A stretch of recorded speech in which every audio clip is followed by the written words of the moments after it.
3 Eylül'den bu yana HDP il binasının önünde haklı bir mücadele başlattık. Ve bugün eylemin 80. günü. Bugün burada basın toplantısı yapma sebebimiz öncelikle Diyarbakır olmak üzere 81 ilden büyük bir destek istiyoruz.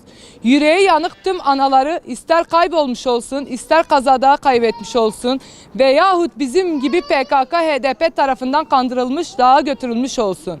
Bu anaları Diyarbakır HDP il binasının önüne aynı gün gelip bir gün boyunca kalıp bize destek vermelerini istiyoruz. Burada analar sadece kendi evlatları için değil, 40 yıldır akan gözyaşlarının intikamını ve gidecek olan gençlerin önünü engellemeye geldi. Korkmayın. HDP, PKK, KCK gibi terör örgütlerinin tehditlerine boyun eğmeyin.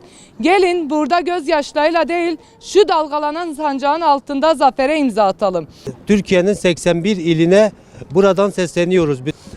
Gelsinler buraya, bize destek olsunlar. Kaçırılan çocuklarına gelsinler, burada sahip çıksınlar. Ne kadar çok olursak o kadar sesimiz daha çok yükselir.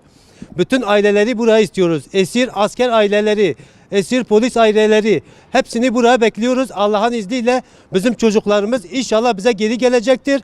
Artık PKK terör örgütünden kimse korkmasın. Onlar da bizim gibi burada olsunlar, bizim gibi cesaretli olsunlar.